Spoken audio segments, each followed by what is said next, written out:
Setbacks are a part of life.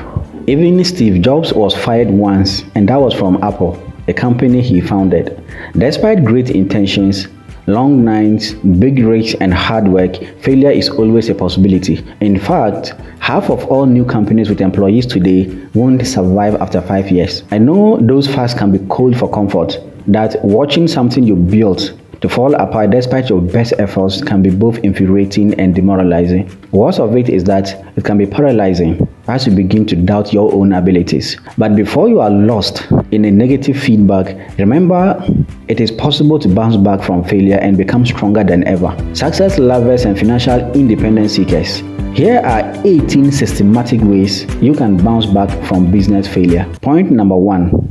Wallow with your loss. Yes, allow yourself to feel everything you need to feel. With a loss, you are mourning an identity, a future you had envisioned. Grieving and yearning for what was lost can help ease the suffering. There will be disappointment and bitterness, and it will not go away quickly. There is a natural mourning period. If we allow the mourning to take place and have strength of character, we do get out of it. I know this by experience. Point number 2. Don't wallow for too long. Shift gears and focus on the future. The difference between the real winners is how long they take to feel sorry for themselves. You may want to know how long too long is to wallow during failure. Credible studies suggest that setting a move-on date is best. 48 hours after a major loss is okay to be able to move on. Within those 48 hours, you can be completely alone and play and replay what has just happened on your head. But after those 2 days period, move on. I know not all circumstances are the same, but hey, committing to the future is critical to weathering adversity. Point number 3, be honest with yourself.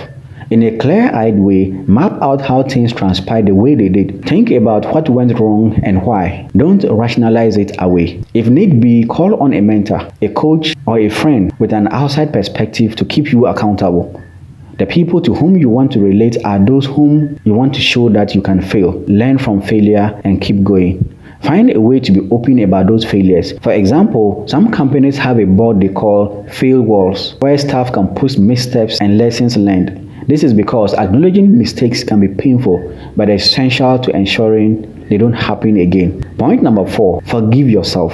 10 years ago, the unthinkable happened to me. My micro savings and loans company was gone.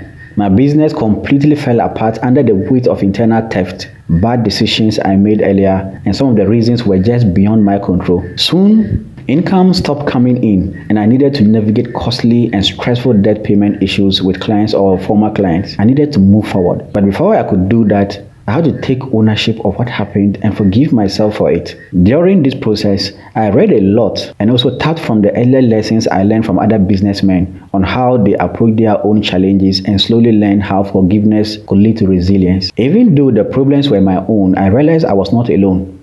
I was able to let go of the pain and accept the responsibility for what happened. Forgiving myself was the most powerful lesson I learned in this journey. Point number 5, find what makes you happy. Do you have a hobby you love or places that bring you joy? For some, it is reading or listening to the soothing recitation of the holy books such as the Holy Quran, the Bible, or whatever writings or activities that inspires you. Embrace that. During hard times, positive thoughts can ward off depressive tailspins called the undo effect. This positivity is key to fueling your persistence. Negative emotions can hijack the recovery process, feeding fear and stress and making it difficult to think creatively or find broad solutions. Positive emotions, on the other hand, can expand your horizons. When people are able to self-generate a positive emotion or perspective, that enables them to bounce back. It is not just that they bounce back and then they feel good, but rather feeling good drives the process of bouncing back. Point number 6, count your blessings. It is not all bad, is it? You see, sometimes we can all use a reminder. This is why some coaches recommend that every day, every week, or at most monthly, no matter what your situation is, write down what you are most grateful for. The list works as a practical tool that if you face a setback, you can quickly access a stack of lists to prove how much is still going on right in your life. Scientists have also found that listing blessings might also have a direct connection to feeling good. Point number 7, meditate. You may recollect that when you are alone in your washroom, either using the toilet or bathing, the quiet ambience invites insightful and positive suggestions to your brain. Some clients even mention receiving such positive insights during brushing their teeth. You can make this formal by carving out 40 minutes a day for quiet and steady thoughts. This helps to clear your mind of distractions and get you to better channel your creativity. Quiet time with yourself will also help you cope with the highs and the inevitable lows of business. Meditation is going to make you happier and more connected to the world. It's also the most effective tool to help you achieve your goals. Meditation gets you past success and failures as an entrepreneur, so keep it real.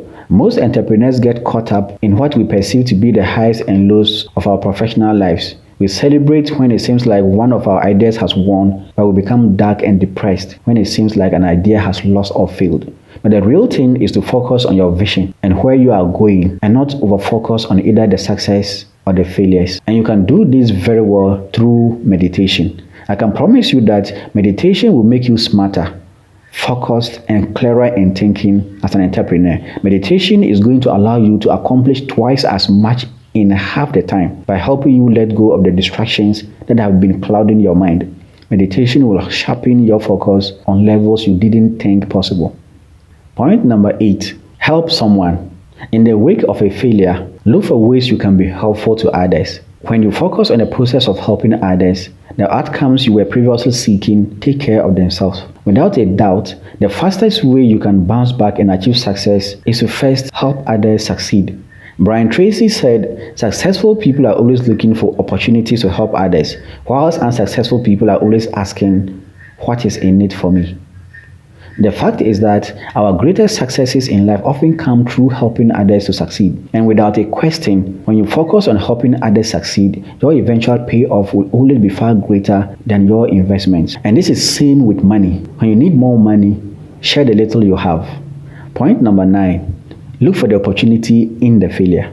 Setbacks are stressful. There's no doubt about it. But in those trying times, there are ways to cope.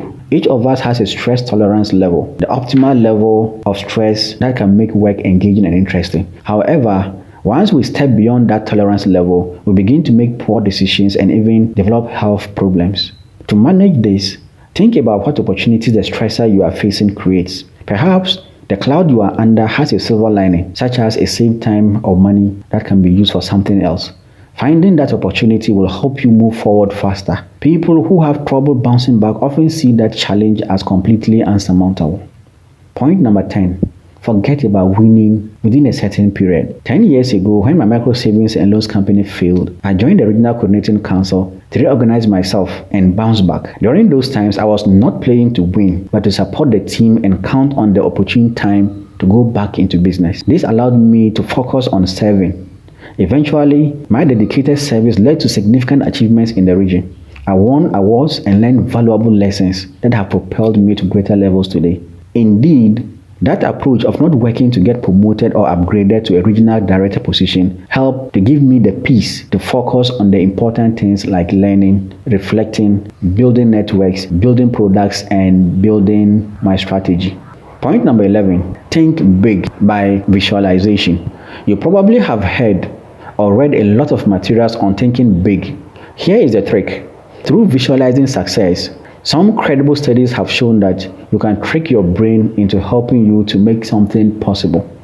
A particular study worked with 30 participants over 12 weeks to strengthen pinky muscles. Some participants within the study used physical training, whilst others focused on mentally visualizing a stronger pinky muscles.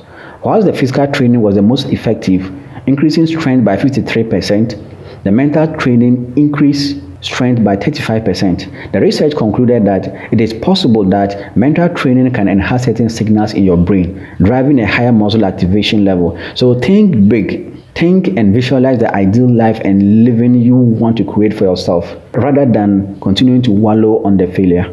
Point number 12. Adopt a small but incremental approach. Yes, whilst you are down with failure, it is perfectly okay to think and implement your plans based on successes that are incremental in nature. Whilst there is virtue in persistence, there is also the chance for failure. One more chance can turn into 3 or 5, and eventually you have exhausted valuable resources you could use for other projects. Instead of a riskier bet, Just try a smaller one. Small incremental steps can help you test and plan your way back to success. This process gives you a lot of small information-rich failures that you can learn from and build upon slowly. Point number 13, remind yourself that this will pass. Setbacks can feel personal. Failures have a way of convincing you that you don't have the business acumen or overall intelligence you need and never will. To cope, don't personalize the loss and remind yourself that things will change and that you can help make those changes possible. This is called the growth mindset. This is to say, you are not seeing a setback as a reflection on your worth, but as a way to improve. For people like you, the rejection is less likely to carry into the future. But if you refuse to adopt a growth mindset, your mind will become fixed. You will internalize the failure and you feel something is wrong with you and feel ashamed and embarrassed. The takeaway for you here is that failure isn't a black mark on you. Neither is it some sort of metaphysical permanent record. The more you know you can change your lot, the more resilient you can become. Point number 14, listen to your feelings. Negative emotions don't have to lead to negative outcomes. Some experts remind us that emotions such as guilt, anxiety, envy, and anger can be cues to protect ourselves from bad behavior, either from ourselves or from others. Isolate what you are feeling. One clinical psychologist suggests that you breathe deeply to define if your heart is racing, which will mean you are anxious, or if there is a weight in your heart, it means you might be feeling sad. Then consider what caused the feeling and what you can do about it, and the pros and cons of the action. Listening to what you should do in these situations and turning hurt feelings into a type of motivation can help spur you to constructive action. If you are feeling lost with the technical content I'm sharing with you in this video and want to get help, go straight into the comment section and type Millionaire Mindset. My team will share a soft copy of the book Millionaire Mindset Development Toolkit, which I added with you. Point number 15, forget perfection and be consistent. When you are ready to get back into business, to try again, don't do it haphazardly. Come up with a consistent, realistic game plan for networking, reaching out to vendors, engaging with investors, and more. On a daily basis, work towards your goal. It is key to building your momentum. Daily failures are like red lights during a road trip. When you are driving a car, you will come to a red light every now and then. But if you maintain a good average speed, you will always make it to your destination despite the stops and delays along the way. Make working towards your goal a habit. This will lessen the impact of your setbacks. Point number 16, don't isolate yourself. I mentioned earlier, you should give yourself a 48-hour rebounce back time. Yes, after that period, don't isolate yourself. After failure, you may be feeling like you are radioactive and that you don't want anyone to get close to you. Being alone with your thoughts won't help you get past your failure. Start small and spend time with your friends and family and talk it out with them. But as you start to feel more like yourself, go to networking events and conferences to connect with like-minded people. You may be able to even find groups or create one of your own on Facebook and other platforms to openly share their own setbacks and subsequent successes. Yours isn't the first failure, and it certainly won't be the last. Point number 17, don't be afraid to try again. When you do get a great idea that you want to put aloft again, you will likely be reaching out to former mentors, advisors, investors, and employees. When you do talk with them, be prepared for questions about how and why this venture will be different. When you express yourself, don't do it from an apologetic or downtrodden place. Show them what you have learned and how you will apply it. Your self-assurance and hard-won wisdom will inspire confidence. The experience will only make you stronger. Point number 18, remind yourself of your triumphs in the past. Even though you are likely to be pretty consumed with this setback right now, it is important to recall the successes you have achieved before. So be kind to yourself and remember you have been resilient and resourceful before, and you will be resourceful again. Thank you so much for watching. Do not forget to comment Millionaire Mindset at the comment section if you wish to receive a soft copy of my book, Millionaire Mindset Development Toolkit. See you in our next video.